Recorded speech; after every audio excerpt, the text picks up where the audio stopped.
अस्सलामुअलैकुम नाज़रीन, उम्मीद करता हूँ कि आप सब खैरियत से होंगे। अल्लाह रब्बुल इज़्ज़त आपके माल जान में बरकतें और रहमत नाज़िल फरमाए। मेरे प्यारे नाज़रीन और दोस्तों, अस्सलामुअलैकुम रहमतुल्लाहि व बरकातुहू। हज़ूर अकरम सल्लल्लाहु अलैहि वसल्लम के एक ताइफ़ का बहुत ही खूबसूरत किस्सा जिसको आपके सामने मैं बयान करने जा रहा हूँ। तो इसको बयान करने से पहले मेरी आप सब से दिली ख्वाहिश और रिक्वेस्ट है कि ये जो किस्सा है आप सल्लल्लाहु अलैहि वसल्लम का, इसको आगे लोगों तक ज़रूर पहुंचाएं और इसका हर लोगों तक वीडियो को ज़रूर पहुंचाएं ताकि ये एक सदका जारिया है। अगर आप इस सदका जारिया को मज़ीद फैलाएंगे तो अल्लाह रब्बुल इज़्ज़त आपको इसका अजर ज़रूर अता फरमाएगा। तो आगे बढ़ने से पहले आपसे गुजारिश करता हूँ कि हज़ूर अकरम सल्लल्लाहु अलैहि वसल्लम के ताइफ़ का सफ़र कुछ इस तरह है कि जब आप सल्लल्लाहु अलैहि वसल्लम को नबूवत मिल गई तो 9 बरस तक नबी अकरम सल्लल्लाहु अलैहि वसल्लम मक्का मुकरमा में तबलीग फरमाते रहे और कौम की हदायत और इस्लाह की कोशिश फरमाते रहे। लेकिन थोड़ी सी जमात के सिवा जो मुसलमान हो गई थी और थोड़े से ऐसे लोगों के अलावा जो बावजूद मुसलमान ना होने के आपकी मदद करते थे। अक्सर कुफ़ारे मक्का आप सल्लल्लाहु अलैहि वसल्लम को और आपके सहाबा को हर तरह की तकलीफ़ें पहुंचाते थे, मजाक उड़ाते थे और जो हो सकता था इससे दरगुजर न करते थे। हजूर सल्लल्लाहु अलैहि वसल्लम के चचा अबू तालिब भी उन्हीं नेक दिल लोगों में थे जो बावजूद मुसलमान ना होने के हजूर सल्लल्लाहु अलैहि वसल्लम की मदद फरमाते थे। 10वें साल में हज़रत अबू तालिब का भी इंतकाल हो गया तो काफरों को और भी हर तरह खुले मुहार इस्लाम से रोकने और मुसलमानों को तकलीफ़ पहुंचाने का मौका मिला। हजूर अकरम सल्लल्लाहु अलैहि वसल्लम इस ख्याल से ताइफ शरीफ ले गए कि वहाँ कबीला सकीफ़ की बड़ी जमात थी। अगर वो कबीला मुसलमान हो जाए तो मुसलमानों की इन तकलीफ़ों से निजात मिले और दीन के फैलने की बुनियाद पड़ जाए। वहाँ पहुंचकर कबीला के 3 सरदार जो बड़े दर्जे के समझे जाते थे गुफ्तगू फरमाई और अल्लाह के दीन की तरफ बुलाया।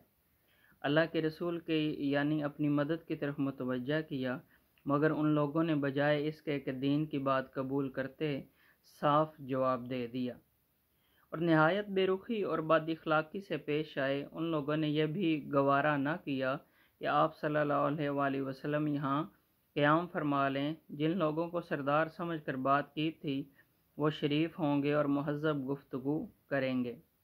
उनमें से एक शख्स बोला कि ओहो, आप ही को अल्लाह के नबी बनाकर भेजा गया है।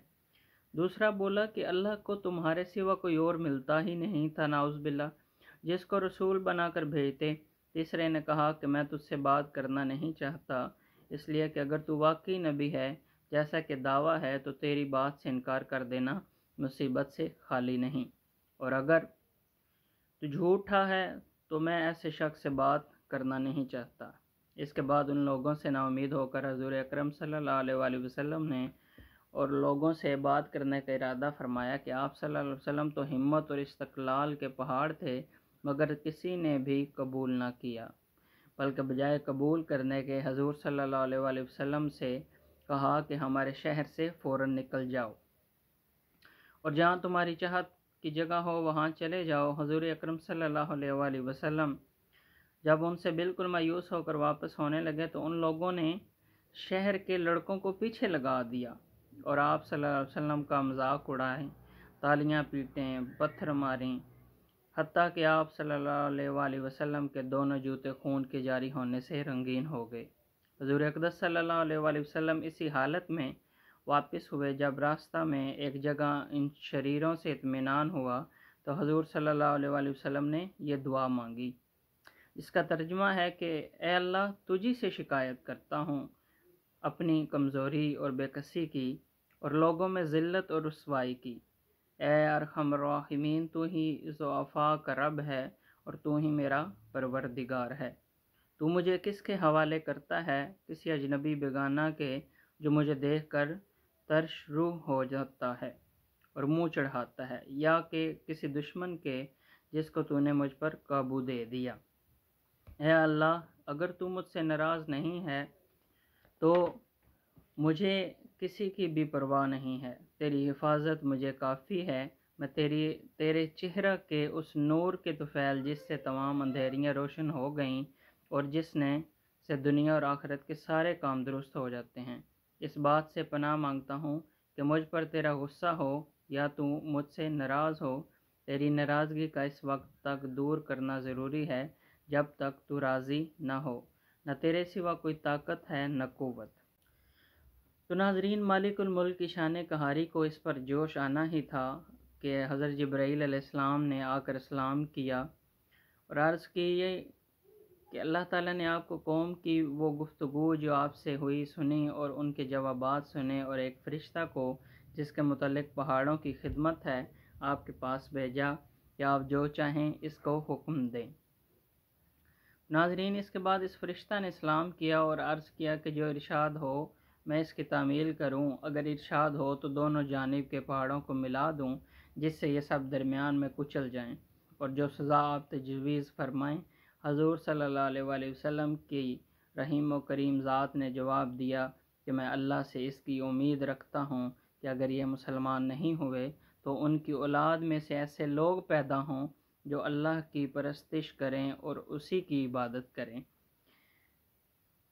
تو اس کا آخر میں فائدہ یہ ہے کہ یہ ہیں اخلاق اس کریم ذات کے جس کے ہم لوگ نام لیوا ہیں کہ ہم ذرا سی تکلیف سے کسی کی معمولی سی گالی دے دینے سے ایسے بھڑک جاتے ہیں کہ پھر عمر بھر اس کا بدلہ نہیں اترتا، ظلم پر ظلم اس پر کرتے رہتے ہیں اور دعویٰ کرتے ہیں اپنے محمدی ہونے کا، نبی صلی اللہ علیہ وسلم کے پیروکار بننے کا۔ نبی صلی اللہ علیہ وسلم کریم اتنی سخت تکلیف اور مشقت اٹھانے کے باوجود نہ بد دعا فرماتے نہ کوئی بدلہ لیتے۔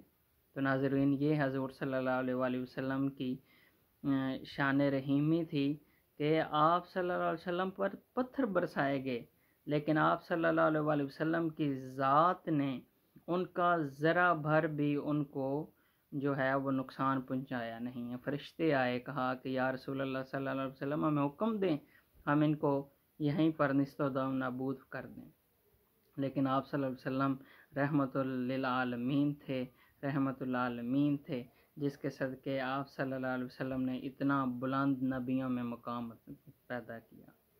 تو آپ سب سے گزارش ہے کہ اس ویڈیو کو آگے شیئر کریں، اچھی لگی تو، کیونکہ کوئی بھی نیکی کی بات پھیلانا وہ صدقہ جاریہ ہے۔